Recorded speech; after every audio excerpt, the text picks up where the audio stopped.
This is the Paranormal Report. This is a Paranormal Report, the paranormal podcast that will have more dancing than any other paranormal podcast out there. Not good dancing, but no, dancing. Just dancing. We make no guarantees as to the quality. Your results may vary. I'm ready. You're ready. It's Halloween. Woo-hoo! I'm staying spooky. I'm not wearing this t-shirt because it's about 100 degrees in this studio for some reason. I'm wearing the old one from a couple years ago. Woo! Yes, it is a classic. It is a classic It is a tee. classic. Yes.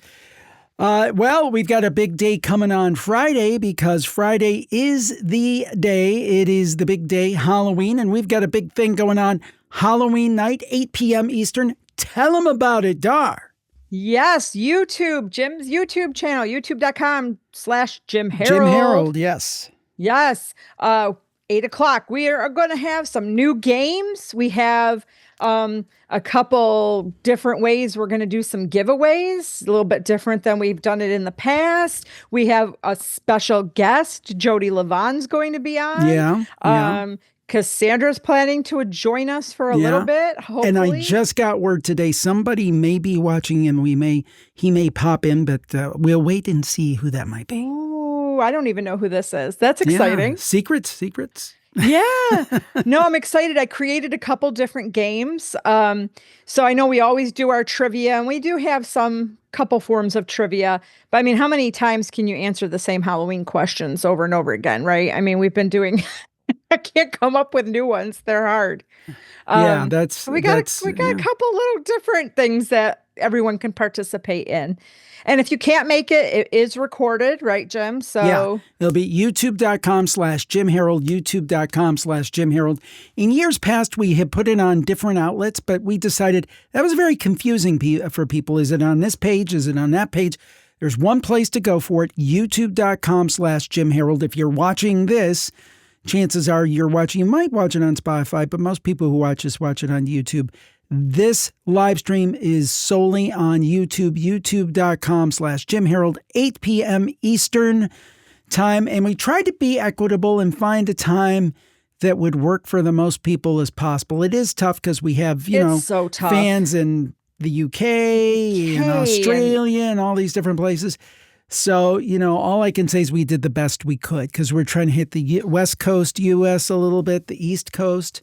And we know that it's Halloween night, so some people have, take their kids out and stuff. But we're probably going to be on for at least 2 hours and maybe even longer if things are popping. So there should be some time that you can fit in there to just drop in. And of course, pop in for a little bit. Yeah. I mean, you don't need to be a glutton for punishment and watch all 3 hours, but or you could if you want to. Yes, you would enjoy appreciate self-punishment. That, trust me. But no, it actually is a lot of fun. We always enjoy it. It's a lot of fun, and every year we try to think how we can make it a little better. Those kind of things. What were you going to say? You were going to say something. Well, I was going to say the drink recipes are posted ahead of time. They are in the virtualcampfiregroup.com. Yeah, virtualcampfiregroup.com, virtualcampfiregroup.com for those recipes beforehand. Yeah, general talk. I put the drinks up today. The food one will be tomorrow. Thursday, yeah. We're excited this year. Cassandra and I were excited about these recipes. They're a little more perfect for the whole season, we feel. Not just spooky for Halloween. More fall-like, more fall. Yes, definitely more fall-like. And you can continue to make them way after Halloween. There is one fly in the ointment, though. What's the fly in the ointment? We might not make it because of 3-Eye Atlas. Today's the day. We're gonna look. Today is like the day, October 29th. Yeah. The day. Yeah, Why, this Jim? this is where 3-Eye Atlas makes its closest approach to the sun. They call it perihelion, and scientists say if it is of some kind of alien technology or origin, this is when it might make its move and try to navigate in an unnatural way. So we'll kind of see what happens. Of course, it all goes back to Avi Loeb, that Harvard scientist. He's been on the Paranormal Podcast more than once. This week he was on Joe Rogan, and I hope he'll still take my emails and come back on the show at some point. Yes, we'd love to have him back. He had a great article on medium.com on his page over there. We'll have the links. And he pointed out a couple of things. And one of the things that's very interesting, because there was, I don't know if it was SETI or who it was, put out new guidelines, first time since 2010, for what we would do if we made alien contact, which was interesting timing, to say the least. Now, the Minor Planet Center has announced that the interstellar object 3I Atlas has just been targeted in a new campaign initiated by United Nations endorsed group focused on the defense of Earth against space objects. The International Asteroid Warning Network is a worldwide planetary defense collaboration of organizations and individual astronomers who collectively work to detect, monitor, and characterize potentially hazardous asteroids and near-Earth objects. And basically, they made an announcement that they're going to have what they're calling a comet campaign from November 27, 2025 through January 27, 2026 to introduce methods for improving astronomy from comet observation. So Avi Loeb says that's a very curious kind of thing. And he also talks about some of the reasons why we got here. And I think he thinks there's about a 4 out of 10 chance that this is of possible alien technology. Here's some of the reasons why. Its trajectory is, and this is from the Daily Mail. No, this is actually from Medium. I'm sorry. Avi Loeb's page. Its trajectory is aligned to within 5 degrees of the ecliptic plane of the planets around the sun. This has a likelihood of 0.2% if it's just by chance. During July and August, it displayed a sunward jet, an anti-tail that is not an optical illusion, and it's kind of unusual. Its nucleus is about 1 million times more massive than Oumuamua and 1,000 times more massive than 2I Borisov. Those are both interstellar objects that we've seen in the last several years, and they're moving faster than both. And all of this together has a likelihood of less than 0.1%. Wow. Its arrival time was fine-tuned to bring it within tens of millions of kilometers from Mars, Venus, and Jupiter and be unobservable from Earth at perihelion. That has a likelihood of 0.005%. Wow. The gas plume around 3I Atlas contains much more nickel than iron, as found in industrial-produced nickel alloys. Like this is engineered. And a nickel to cyanide ratio that is orders of magnitude larger than that of all known comets, including 2I Borisov, with a likelihood of below 1%. He goes on and says, come here. And this is my favorite one. 3I Atlas arrived from a direction coincident with the radio WOW signal. That's that signal from Ohio State, 1977. The guy observed it and wrote on his computer tape, wow. This is to within 9 degrees of where that originated from. That has a likelihood of 0.6%. So if you put all this together, maybe this is the real deal. And I think some of the speculation I'd read is it could go behind the sun and then it could release, since we can't see it when it's behind the sun, and I think it'll be invisible until December, it could release like a lot of mini probes and do all this crazy stuff. So, today is the day that we should have maybe a little bit more intelligence about. There were a couple of other stories. I'm not going to go too much in deep depth, but a couple things. We talked about that move that it is going to make. This is the Daily Mail. It says, if 3I Atlas remains intact and maneuvers away from the sun, it would be a sign of extraterrestrial intelligence, just like man-made spacecraft use rocket engines to veer away from objects in the solar system. And Avi Loeb called today's move towards the sun the acid test of 3I Atlas. And then the last point I'll make, there was another article. We talked about that warning, that asteroid warning that that international organization is issuing.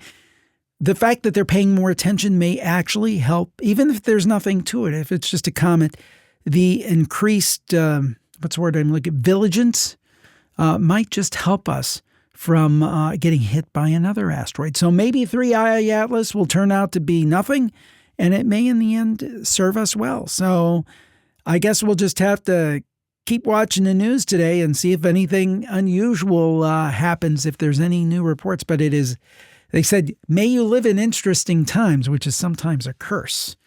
Oh, gosh. But you've heard that old proverb. So No. we are, you never heard, may you live in interesting times? No. Like some people say that's a blessing. Some people say it's a curse because interesting. Yikes. What does that mean exactly? Yeah, that word has a lot of connotations. May you live in interesting times. So we're certainly living in interesting times, whether it's a blessing or whether it's a curse. I guess we will find out. But yeah, this is, I don't know. Yeah. What do you think? Well, what do you think about this like, three-eye atlas? Well, I don't know. So like today, if it burns up, then NASA's right and it's a comet. And if it doesn't burn up and we can't find any, remnants from it and it's behind the sun, then, is it extraterrestrial? Is it is it made, technologically made by something out there? I think the next date that we can observe it was December 19th, I think. Something like that. Yeah. Just in Merry time for Christmas. another holiday. Yeah. Yes. Yeah. I don't know. Let's put it this way. If it's not paranormal, if it can be explained as it's a comet, whatever, regardless, it's so interesting, right? I mean, it is always very interesting because those numbers you read, the 0.006%. Yeah. And there were multiples of them. Right. I mean, it's so, even if it's a comet, how rare of a comet is it, right? How rare of a space object is it? So, regardless if it's not something extraterrestrial, just the fact that, this is rare is interesting in and of itself. And if it helps, give us more information and technology and ways to stop other asteroids and things that are coming at us, hey, this was all awesome. So regardless, I think it's cool. By the way, I have to make a short detour here, editorial detour. I have to salute your chapeau. Your show everybody, kind of lean down and show everybody that. Yeah, it won't fit in the camera. Yeah. I think this might be Cassandra's. I don't know. She left this one behind. I usually had the one with the veil, but I wasn't going to do that today. Very nice. I got to get in the spirit. I'm in the... Yeah. Oh, I love those ghost earrings. It kind of fits our next story. It does, because this was pretty cool. Something we already know, right? Because we all believe in the paranormal. 60% of Americans claim to have had a paranormal experience. And you would know that, Jim, because you interview how many people every week that have had those experiences, right?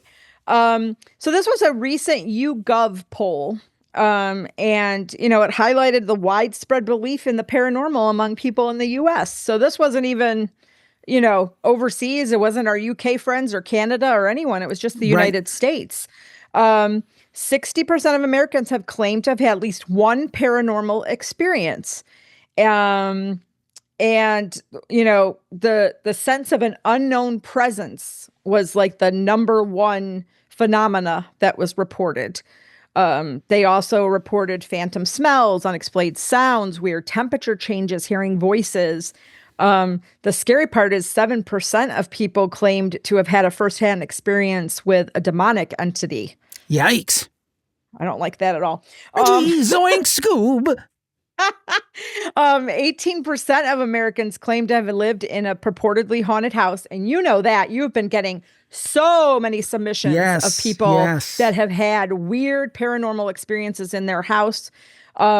Even you were on, I have to give you major kudos. Maybe I'm going around a little bit, but you were on a local news station this week, Channel 3. And even the anchor had claimed that she was having some visits from spirits that were moving her jewelry. Yeah, so, her grandmother, Yeah. So, these paranormal encounters, so 43% of the population believe demons exist. 41% believe in psychic abilities. And this is what was odd. A smaller number, 38% believe in ghosts. And 10% claim they can see future events.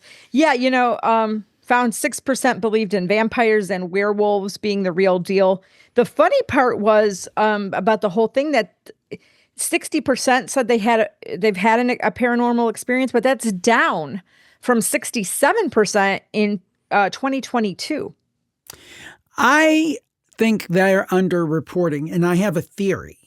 Oh, what's your theory? Well, I mean, we know from our social science background and so forth in school, it depends on your sample. And I wonder if they got a good sample or not.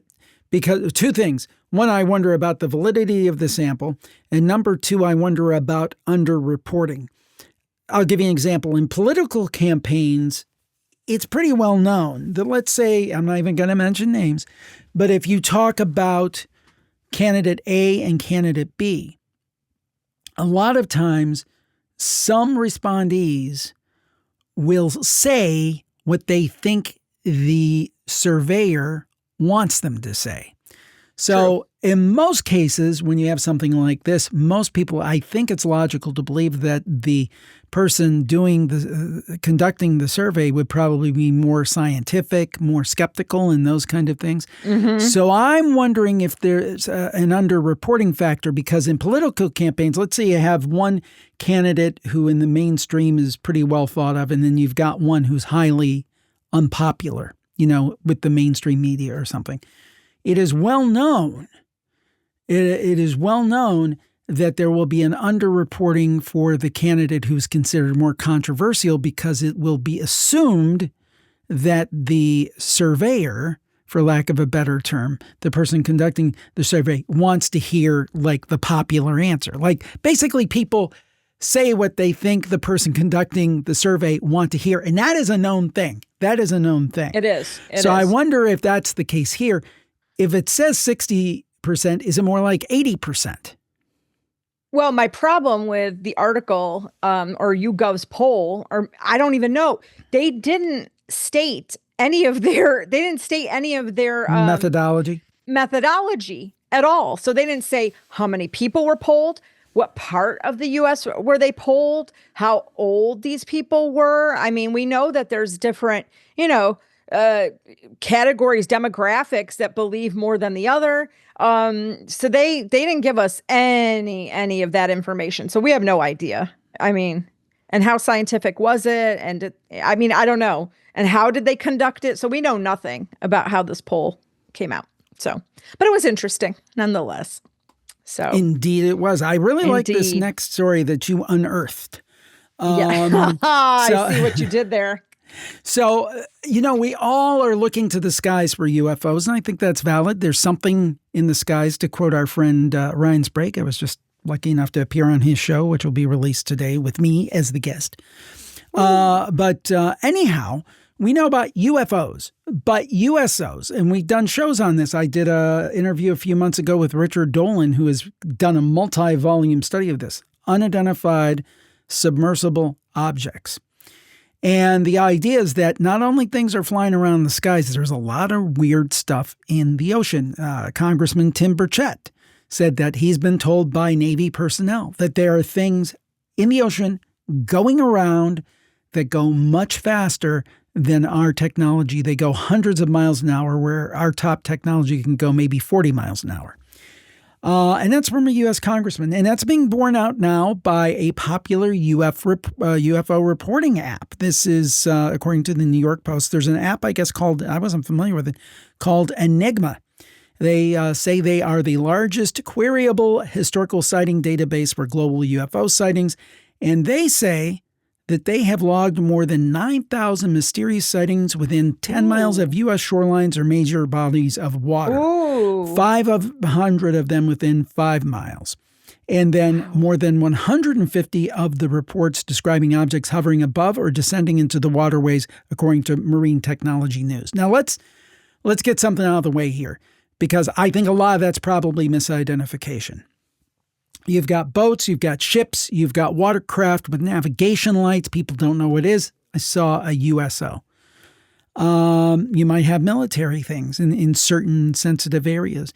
And let's face it, there are probably enemy submarines off the coast of the United States. I don't think there's any question about that, just like the United States has submarines off the coast of some of our adversaries. So all that stuff goes on. So is it 9,000 real, strange to explain things? Not necessarily. But what if it's 1,000? See what I'm saying? Say, what if it's even 1%? Yeah, exactly. Exactly. I mean, right? Yeah, I agree. That's what it's like all it takes is one black swan for there to be black swans. One of the most bizarre reports, they say, includes phone camera video of unexplained green lights traveling beneath the surface of the ocean. And if you look at this map, they have a map over there at the New York Post, and there's orange dots all around the east coast of the United States.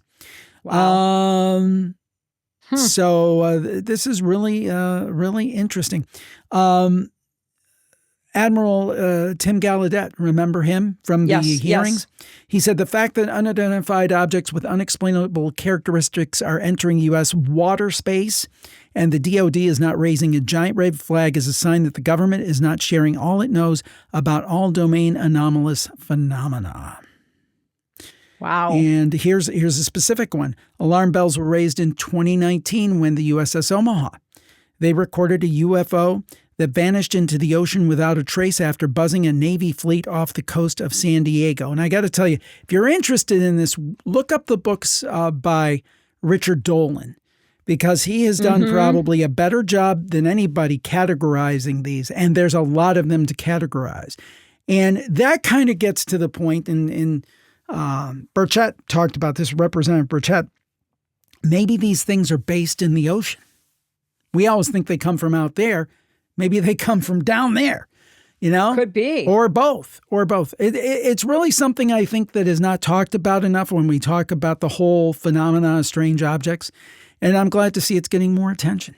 Yeah, absolutely. That's a lot of data. So even if, like you said, it's not all that, like right. if it's, Yeah, I think that would be something, there would be a lot of misidentification. I think when you're talking about this stuff, you have to be honest. I mean, honest. To quote my... Yeah, did you say honest? Well, I have family members who talk West like Virginia. that. Yeah, there's a part of West Virginia where part of my family's from, and it's like Jimmy and Johnny, and it's really interesting. Yeah. It's really interesting. So, honest. Yeah, push the button. My dad says all the time, I pushed the button. I pushed the button. I pushed it. I'm like, okay. Okay, you pushed it. We're good. Well, I pushed the button and it's time for your story. So tell us what happened. Well, okay, Jim, you know the genre that I don't like in film. And we gotta watch one horror movie this season. You gotta watch one tonight. Horror movies. Tonight is the night. No, I'm not. I'm not watching that. I don't like them. But this article that came out from BBC says that scary films can soothe your anxiety. It's the paradox of horror. I believe that. Let me just say a quick aside to that, is that people report listening to the campfire, which sometimes can be quite frightening, and people say, I fall asleep to it. It calms me down. It can't calm me Seriously. down. Are you? Seriously. I know. Well, that's what this is. They said it's like an old puzzle. It's like what we seek out ways to frighten ourselves by like watching these scary films, so that it's just like this weird paradox. Why? So that we can participate in like fight or flight, so that we can get away, so that it kind of helps our worries that, this was kind of interesting. So they had done a study about like the three different ways that the horror films can put you into like a group. So they answered questions such as, I like the sensations that watching horror movies give me. I've gotten so scared during a horror movie that I was afraid to go home or walk in my house afterwards. Thank you. I like to watch torture films because I am curious what torture would really be like. Well, you know what? I'm concerned about those people. Yeah. No. You know what was I don't know if you remember this. This is a big time callback. Do you remember when we were kids, like in the 80s, teenagers, and there was that series of films kids were always talking about and said they had seen? It wasn't on TV or anything. It was called Faces of Death. And it was there'll be people out there that remember this. They probably will, not me. No, there's definitely people of a certain age that will remember this. And they have multiple ones, and it was supposedly of people and animals dying. Now, I never saw it. But, being around teenage boys, you would hear, man, did you see Faces of Death? Did you see Faces of Death? It was like an underground VHS thing. Never saw them, thank goodness. And that's pretty horrible, And I think that I thought that it was kind of evident that this stuff was faked, but it was very underground, like popular. I never saw it, but I knew of it, and I heard, teenage boys talking about it excitedly in hushed tones. So anyway. Well, that group would be the people that like to torture and to watch death. They're in a group called the Dark Copers. And they saw it with a way of dealing with real life. They reported watching horror films to explore how violent the world is and to remind themselves of how safe their own lives are in comparison to the gore on the screen. And it was a way of managing their anxiety or depression and testing their bravery. I think there's the roller coaster factor, right? You go on this crazy roller coaster because you feel like, you're having a thrill or you're having some kind of excitement, but in the back of your mind, you're like, oh, I'm safe. And 99.99999% of the time, you are safe. So I think that there's that, the roller coaster kind of thought of it. I think I'm boring because I don't want to test my bravery. I don't want my heart to go faster than it needs to be. I already had that as a real medical issue. I don't need that. Yeah, I don't like unsettling events. It's like, I don't want to see all of that. I know people love that and they thrive, and kudos to you guys. I just don't want that. But they said, quote, horror is an opportunity to play with being scared, play with being disgusted, play with being under duress. And the advantage is that we remain safe, right? And we have the safety and comfort of our sofa during the learning process, and we can control just how scared we feel. We can hide, we can leave the room, that kind of thing. But that's just not for me. Well, and they're talking about they're treating children with anxiety using a video game called Mind Light. And the game is set in a haunted house with shrieking monsters that stalk the player's avatar. And the child wears an EEG headset, which is and it measures the brain activity, and it directly controls a light on their avatar's head. So the calmer they become, the brighter the light shines, and it kind of reinforces that relaxation. So they don't get so they could be relaxed during an attack. And during that, if they can maintain that relaxed state, the monster turns into a cute little kitten that follows them around the house. Huh. Interesting. Interesting. I'm not playing the game. Thanks. No, actually, I don't know. Video games like that are okay. I don't care. I'm just not into the gore. I don't know. It's just not, that doesn't.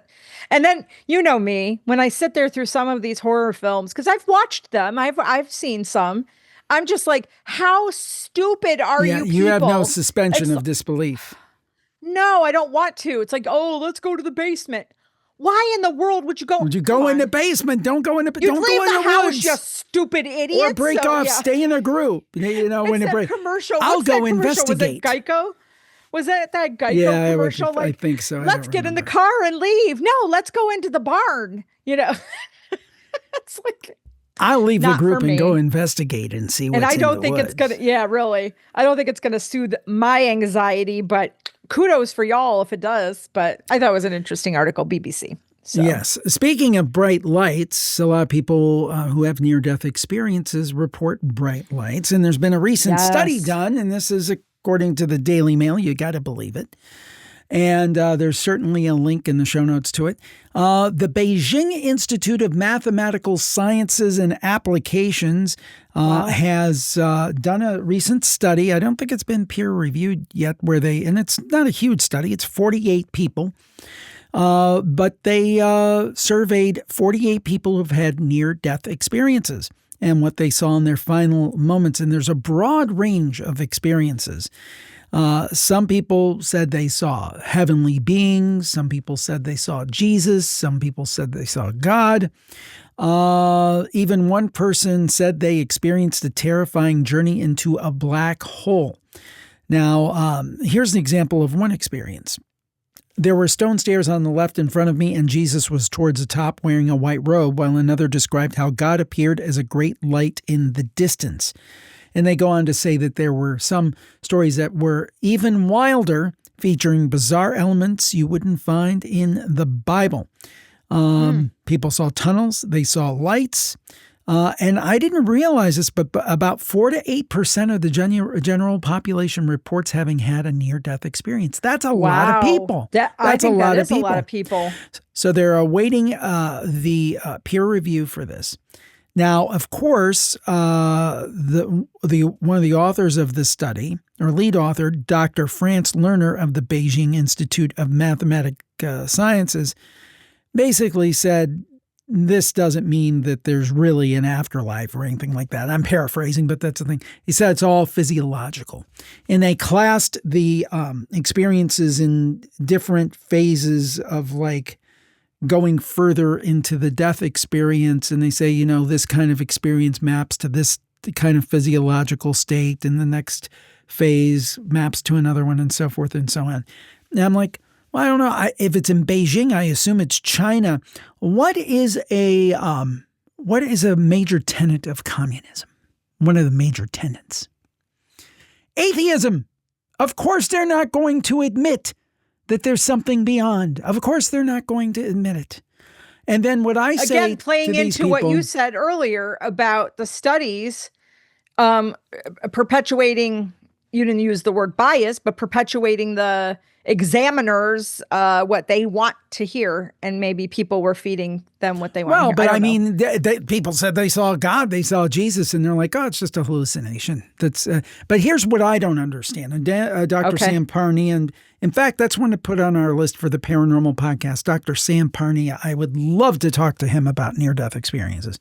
But anyway, basically what it turns out to be is that what I don't understand from people say, this is just the throes of a dying brain. How do people who have near-death experience, not all, but some, report particularly being above their bodies when medical personnel are working on them and explaining in explicit detail things they would have no way of knowing while they're totally Jim. out? It's just physiological. What's that? It's just Explain that to me. Only physiological. So I hope they're wrong, because I want to believe that there's more out there, and I want to believe that I don't want the black hole experience or the demonic stuff, but I would love to be welcomed by a warm light, or for me personally, Jesus, that would be fantastic. Yeah. So I'm going to continue to believe that. A relatively small number of near-death experiences that are not pleasant. And they're not, this is not from this story, but yeah. And people say that they feel totally alone. They're in absolute darkness. And a lot of times they'll call out, and then they'll see, like they're delivered. But there have been multiple kind of hell-like stories. One gentleman I interviewed years ago, Howard Storm. It's a great story. But go ahead. Well, no, I was just going to ask, do you remember if those people that have had that, did that correlate with how they led their lives? Were they like not good people here, or no? Storm said that he led a very, I don't know if this is the term he used, but it sounded like he lived a very hedonistic life. He said he was selfish. Now he turned around 180 degrees when he came back. That I remember. He became a reverend and all these things. I think he ended up splitting from his wife. And they say that's also very common. That it's, and we've talked about this on the show a couple of weeks ago. I think it's hard for them to adjust to come back, because they see this as like trivial as opposed to what's waiting on the other side. There is a higher incidence of divorce and so forth. So it's not all lollipops and roses when they come back. Right. But it's interesting, and I think it's very insightful. I applaud them for doing the study to quantify the data. I think that's important. As for their determination, nothing to see here other than physiological stuff. I beg to differ. I want to see a study with the people who didn't have a pleasant experience with their near-death experience. And I want to see a study of those people and how I don't know. Because you hear religion will tell you, lead a good life, be kind to everybody, follow the 10 Commandments. I don't know, whatever you subscribe to, but you know what I mean? Do well to other people. And do unto others as you would have them do unto you. Right. Or some people say, do unto others before they do unto you. But anyway. I don't think we want to. No, I was just curious then, is it, is it going to perpetuate my belief that if you live a good life, then you have a good experience over there? And if you don't live a good life and you're kind of nasty, I've heard and a lot horrible, of people say that it's more about what you expect. If you expect a hell-like experience, you're more likely to have a then you better experience. change that, Jim. No, You will burn in the hellfires of Satan. That's because they try to brainwash you by playing vinyl records. You're going to the underworld, right? Welcome to the underworld. Okay. Well, you have a question. Speaking of what might be in the underworld. Yeah, you have a question. You have a question. Ask your question. Have you? And am I going to say this wrong? I should have asked you ahead of time. Do you know what this cryptid is? No. Oh, okay. So have you seen the Shug monkey, or is it Shug? The Shug monkey? You know what? Shug or Shug? I thought it was the Shrug monkey, and when you asked me, I was going to go. That was what I was trying to say. The puns continue. Here we go. Now that's going to go on all night, everyone. And I'm the only one here, so now I get to bear the brunt of all of it. So all of the puns. Now, Shug. I don't know. Experts reveal the truth behind the demon creature with blazing eyes said to haunt Cambridgeshire. This is from Daily Mail as well. They said it's got to be one of the most terrifying fabled creatures in British history. The dreaded Shug. That's going to annoy me. I'm going to call it Shug. Shug monkey, about 8 feet tall, is a huge hybrid monster said to haunt the rural lanes of Cambridgeshire. It has the body of a jet black dog and the face of a primate with blazing red eyes and long flattened claws like human fingernails. It's reported to walk upright on its hind legs, and some other times it's reported to run on all fours. And locals believe they've caught a glimpse of it, and it believes it's an omen of death if you see it. Well, I hope I don't see it. The article goes on to saying basically it's not true, and they're just carrying on historical tales. England has a lot of interesting tales, like Spring-Heeled Jack. Have you heard about Spring-Heeled Jack? No. Who jumped from building to building? That's a great one. Nick Redfern used to have such great stories of those kind of things. I wish we would get Nick back active in the paranormal scene. I hope he's doing well. But yeah, it's there's some great lore in England. There's no question about it. There is. But I would not want to run into the Shug monkey. Yeah, they're just saying it's because poor, how they explain everything. The skeptics are saying that it's because it's poor lighting conditions, and you see red because it could just be a normal animal. And you know how when it's low light, you see, their red eyes, like even with dogs. And this one says it's no great surprise, as I'm confident it does not exist, Professor Coulson says. So you know how with like paranormal investigation, they have the different meters and the different things like that can detect ghosts. I think I found the most expensive ghost meter out there. This is great. The Tesla. Apparently, are we going to have to buy one? People are saying that Elon.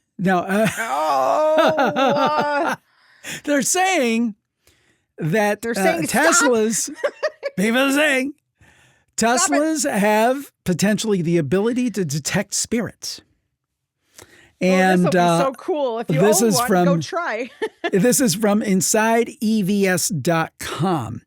And this is a Tesla driver, Even Era. He tested the car's ghost hunting capabilities by driving through a cemetery. And apparently the Tesla's radar detected figures on its display despite the fact there was no one there. Ooh. Some say they're ghosts, but experts suggest they are likely sensor misinterpretations of tombstones. Now, this is a viral video. It's got to be legit because it's on TikTok. And well, they didn't look like tombstones to me when I saw the picture. They look like human figures. Oh, they're tombstones. Come on. No. Okay.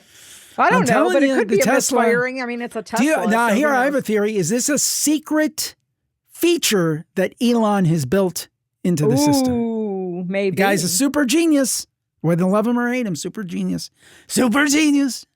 Oh. So people say, No, So people are saying to stop doing that impersonation. It's not that funny. It's not good. Okay, there. I don't know. God help I'm me. just saying. Yeah, I'm just saying it too. Stop. So apparently Inside EVS or EVs has reached out to Evan Era via email for further information. Now, of course, the naysayers say, the Science Times, that these, quote, ghosts popping up on Tesla screens and cemeteries are because EV's ADAS processes footage of these tombstones as human figures. So it's misinterpreting the tombstone and saying, and so it's showing a human. But we know the truth. I don't know the truth, but I don't know. You can't handle the truth. It's possible. Yeah, I mean, whatever. I don't know. Hey, it's fun. I'd say go for it. I'll tell you one thing, this next thing, and in fact, somebody just asked me this. Somebody just asked me this question, and I say the answer. I'm not joking. Yes. The answer is yes. Well, I was going to say, we don't need this next article from Popular Science. We don't need it because I already know the answer. Okay, you know the answer, right? Mm-hmm, we all know the answer. Can dogs sense ghosts? Of course they can. I say. The article will say no. It's just them seeing insects or... Well, it did say that. But I know how their minds work, Dar. But you know who said that? Wait, you're going to die when you hear who said that. Could it be you know who? No, I'm just kidding. Lloyd Auerbach. Oh, I thought maybe somebody else. No. Stop. You guys, please save me. I'm just going to have this all night now with him. And go watch a horror movie and leave me be. Okay. Yeah. So, he says ghosts aren't physical phenomena to be picked up by the senses. So some form of non-sensory perception would be needed to perceive a ghost. And this is Lloyd Auerbach. Dogs and cats are likely most animals are psychic, just like humans. But there's no scientific support for ESP. It's very scarce. And the argument could extend to dogs' ability to sense ghosts. Did Lloyd say there was no evidence for ESP? No. Yeah, because I don't think Lloyd would say that. No, he didn't say that. He didn't. What he said, he did say animals do hear and even see physical things that we cannot. That's a direct quote from him. The quote goes on, if there is any insect or small animal activity in the walls or at the outer walls, dogs and cats may hear that. His own cats, he says, sometimes leap at something he can't see until he looks closer and finds a tiny insect. But he doesn't subscribe as some of the other skeptics. They take it a step farther and just said, they're just solely reacting to the stimuli that, humans can't hear or see. But we know dogs have great senses. I mean, we know their sense of smell. They have 220 million scent receptors in their noses. No wonder Rambo looked at me last time when I needed a shower. Oh, brother. This I thought was a great data point. They can use their sense of smell to pick out blood samples from people with cancer with almost 97% accuracy. I've heard that. Yeah. And we know about their hearing. I know about their hearing, studying hearing in college. The hertz levels that we can hear, they can go like at least minus 15 decibels more than what we can in terms of volume and whatnot. So, somebody's saying the psychology professor at Transylvania University who studies animal cognition, Ellen Furlong, says maybe instead of seeing something spooky, they're orienting their heads to smells and sounds to help them perceive these stimuli better. They say their vision's worse than ours, and then they say, well, why do people still believe that dogs can see ghosts, right? If they've proven, oh, no. There's this belief, and I subscribe to this belief. I think you do too, Jim. It's that animals and young children can sense spirits in ways adults can't. And it's because adults have been like socialized in this conditioned basically into this attitude. Well, they're not real. My eyes are playing tricks on me and that kind of stuff. And animals and children don't have that conditioning filter, yet, right? Right. So, it's comforting for us to think that our dogs can sense it. They can say whatever they want. I don't know. I know they can. I feel like they can. We've heard how many stories on campfire.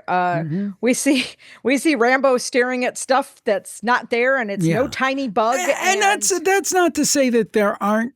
Sometimes they stare at things when there is a quote rational explanation. And that's the thing that I say with all this stuff.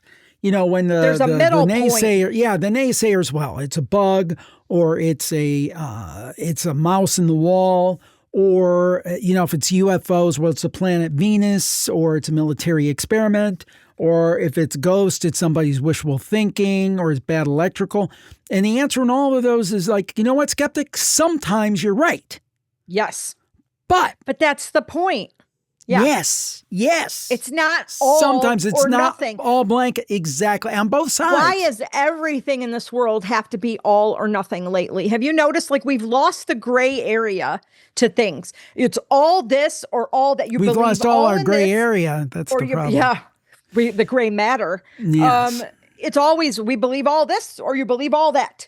Well, how about if I take a little of this and a little of that? A little bit of this, a little bit of this, a little bit of that, a little bit of this. Okay. No copyright strikes, dancing. no strikes. We're no dancing. Strikes. We're dancing. Yes, so. I'll tell you why I'm dancing, because if Three Eye Atlas doesn't get us, there's hope for extraterrestrial life. The scientists are saying, and I'll say no more. They have found a super Earth less than 20 light years away. A mere jog in the intergalactic park, apparently. A super-Earth exoplanet in the habitable zone of its star has been detected less than 20 light years away, putting it near the top of the list for best places to look for life beyond our solar system. This planet is known as GJ251c. It orbits a red dwarf star 18.2 light years away in the constellation of Gemini, the twins. The planet's mass is 4 times greater than our home, Earth, which makes it a super-Earth. And Suvroth Mahadevan, who is a professor of astronomy at Penn State University, said in a statement, while we can't yet confirm the presence of an atmosphere or life on GJ251c, the planet represents a promising target for future exploration. And that's the thing. I mean, with all these Earth-like planets out there, I mean, the idea that we're alone just seems to be awfully short-sighted and arrogant to me. Now, whether they've been here or not, I don't know. I don't want to fly in the face of people who have experienced encounters with aliens and things. They may very well have been here already. But I think even if you take the viewpoint that they haven't been here yet, I think it's a far tougher jump to say that there isn't extraterrestrial life, because come on, man, as our former president used to say. It really is one of those things where we're just one of many, many, many, many, many, many planets out there. And what are the chances we're the only one that has life on it? I think the chances are pretty small. Well, it got me thinking, all these stories of people they call in with their time slips and parallel universes. Who's to say there's not another planet and maybe we're there too? Oh, man. You know what I mean? You just blew my mind. No, have you ever thought about that? I'm like, who's to say that we're the only ones here? Maybe we're there too. And then sometimes, there is a big theory of cryptoterrestrials and the idea that there's like aliens of some type right by us, but they are on another frequency, another wavelength, another dimension. Why couldn't we can't see? They could be right here in this room with me right now. Hey, guys. Yeah, I got my buddy right here. Yeah, exactly.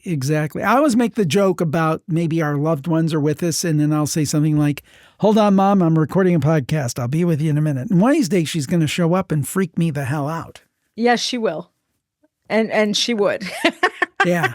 I got you, Jimmy. That's right. Oh, I always hopeful. I talk to my loved ones like they're in the room. I told your mom that's good. one day. I think that's healthy. Yeah. And I do. think sometimes they hear us. I do. They might not. They hear you. might not be tuned in 100% of the time, but I think sometimes they do us here. I like to think they're busy there in their new life and their new adventure and what's going on. But I think sometimes sometimes too, I just believe if you're really, really in need and you call out to them, kind of like, what you're supposed to do to Jesus, you call out when you need help. But I think if you call out to your loved ones who've passed, I think sometimes they do help you. Maybe not immediately, but. Well, I can tell you when my dad was undergoing all of his trials and tribulations health-wise early this year, I said, I can't do this alone. I need help. And things worked out where we got help. And I thought that was like, and it was that day. Yeah. Didn't you ask your mom and your uncle? And you said, I said, I need some help. I cannot do this by myself, which I couldn't because he was having so many health. Yeah. And we got and I can tell you, and I can give you my opinions and suggestions, but you needed to be able to be at peace with that. Right. Those answers and be at peace with that. And it's funny. I asked for the help. I truly believe your mom helped you. And I asked for the help, and like every door opened and everything worked out. It's just and wasn't it like almost? It was almost instantaneous. Yes. I thought it was like later that day. Yes. Things just seemed to just fall into place, and you were definitely more at peace with everything that was going on. And it was really, it was uncanny. It's pronounced. Things that I didn't even know were available, and it just, everything fell into place. There's your campfire story. It's like somebody just put everything in order. So, there you go. Just saying. There's your campfire story. Speaking of order, I'm not going to order you, but I'm going to ask you nicely. Ask me nicely. I'm going to ask you nicely. I'm asking nicely to join our live stream. Yes. Halloween night, 8 p.m. Eastern at youtube.com/Jim Harold, youtube.com/Jim Harold. Now, we will post on the various places where you can find it, but the only place you can watch it is on YouTube, because before we had people go into other social media websites, can I watch it here? Can I watch it there? And we just thought, technically it's easier because it's going to one place, so there's less chances of failure. And it's just like we can direct you to that one place so you know where it's at. And so it's youtube.com/Jim Harold. And while you're at it, subscribe to that channel. If you're listening, this show is on video there. The Paranormal Podcast is on video there. Campfire's on video there. Plus, we may be doing some other things with it in the near future. So that's kind of the video hub. And I know a lot of people like to listen. They prefer to listen, which I totally get. Multitasking. You got to drive. You got to cut the grass. You got to do the dishes. You listen to audio. But sometimes you want to have that sit-down experience. We're finding on YouTube, I think 25% of our people watch us on TV, which is amazing to me. I tend to do a lot of that. I tend to watch a lot of my YouTube videos on television. I think that's becoming more and more popular these days. Like people are watching... Right now, I believe that YouTube is the most popular TV platform in the country. It's amazing. Right. See? I mean, it's outstripping even like Netflix and things. And the thing is that the tough thing about YouTube is there's a ton of content there. But buried within it, there's a ton of great content in there. Whether it's individuals or a lot of times I like to watch like old stuff that's not commercially available for release, like old talk shows and stuff or historicals. I mean, it's a great outlet. So it's pretty cool to be on there, and you can watch us on the big screen. Although if you're watching me, you might go, oh my God, I got to turn my head. Yeah, don't look at my face. No. So no. Every little pore and imperfection. But anyway, the point being, the point. Speak for yourself. No, yes, I will. I'm joking. So we hope you join us. We'll have a lot of fun on Halloween night, 8 p.m. Eastern. We always have a lot of fun. I'll probably have a couple drinks, so you might get to see me slightly looped. Although not like last time when you put 4 shots in my drink and I didn't know it. And I was like 6, but anyway. Yeah. Well, I wanted to say too about it just being on YouTube. It's great because I was missing out. There were a whole contingency of people that were on Facebook watching. and you would do some shout outs to them. And I'm like, who's on? Because I'm not on Facebook. So I didn't really see who was on at that point. And there's chats going there and there's chats going. And it just to have it streamlined into one place so everybody's far more part of the community together. Right. I exactly. kind of think that's like a really good thing. And speaking of community, again, you're putting those recipes up on virtualcampfiregroup.com, virtualcampfiregroup.com. If you've not joined that, it's absolutely free. The only person paying for anything for that is me. It's absolutely free to you, and it's a great community. People are sharing their campfire stories, and there's been so much to talk about. We've not talked about it, but we've got a few thousand people in there. It's growing. And it's great. And I hope that you join that virtual campfire. And encourage people to post, or if you're, like I said, if you're shy and you don't really know what to post, just react to people's things. Maybe post a comment to somebody saying, hey, I agree, or, oh, I don't know, or what. I mean, that's supposed to be the safe place. So if you don't always agree with somebody, you could do it politely and it sparks discussion, and discussion is really important. I think. Agree. So, and then I'm going to get to my last story. Or are you ignoring my last story? No, I'm not ignoring your last story. Okay. Who, me? I wouldn't forget your last story, would I? I wouldn't. Not you. No. Never you, Jim, not know the order of the I wouldn't have just skipped it. But go ahead. Tell your last story. Well, because Halloween is in 2 days, there was a poll that was done. This is according to the New York Post, and it reveals how Americans are getting ready for Halloween. Like, what do they do on that night? So we want you guys, if you're not busy, to join us, of course, on the live stream. They didn't mention that in the article. Tisk tisk, shame on them. But 2/3 of U.S. adults will celebrate Halloween in some way. And mainly parents of kids under 18 have a lot of plans, usually to celebrate with their kids, and they take them trick-or-treating. Sometimes they'll have a party afterwards.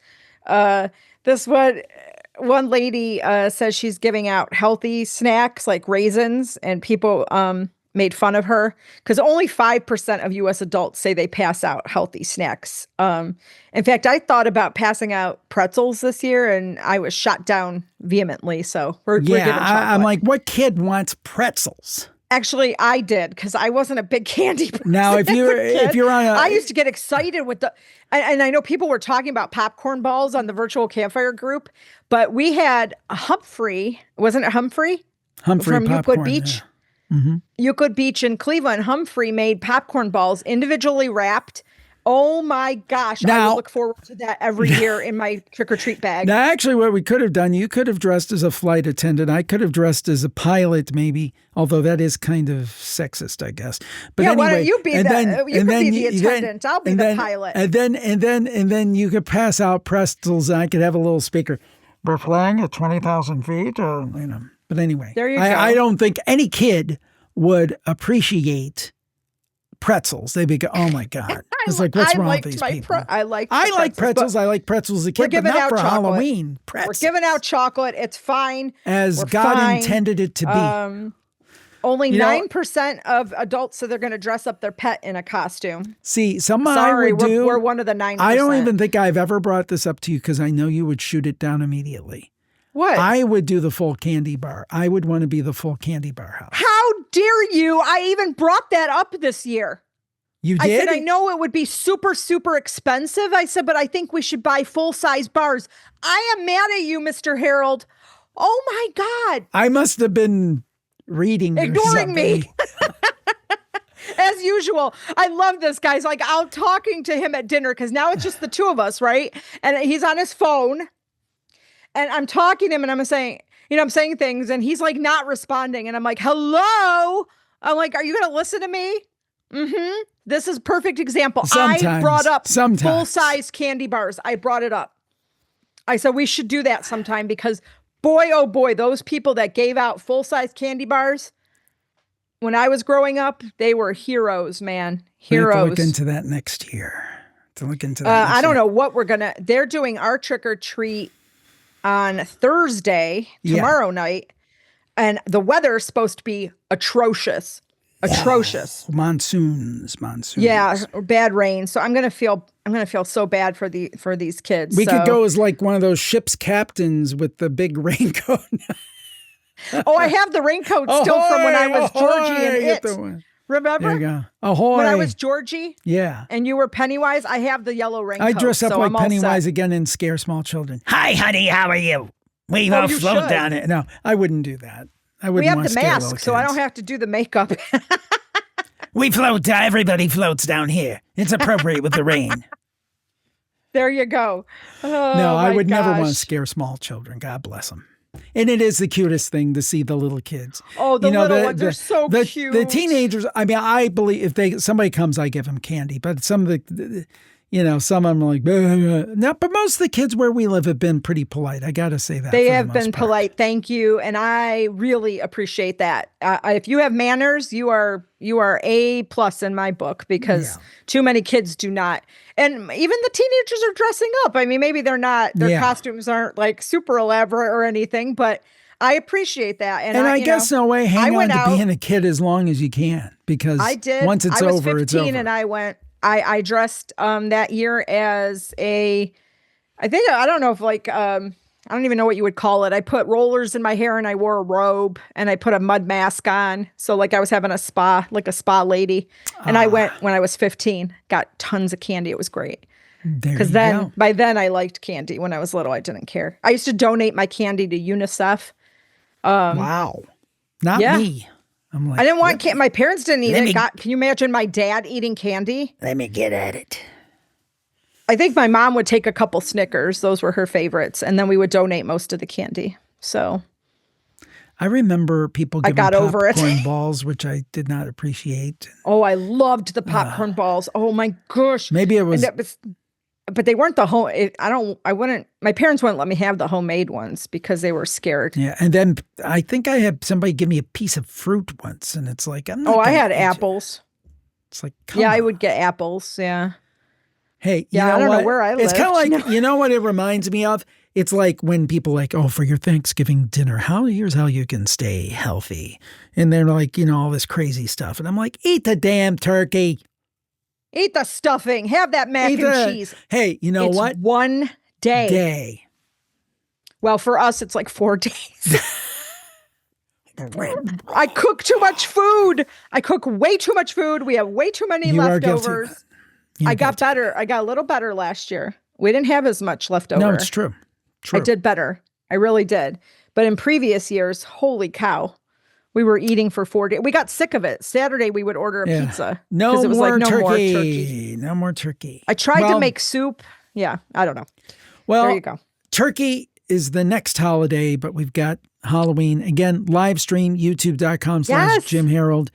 Be there, 8 p.m. Eastern to whenever. And we'll be giving away Amazon gift cards, some merch, special guests, lots of fun. Be there. And we'll see you then. Or be square. That's right. Thank you so much for tuning in to the Paranormal Report. We will talk to you next time. I hope everybody has a great week and stay Happy Halloween. spooky. Be safe. Happy Halloween. Woohoo.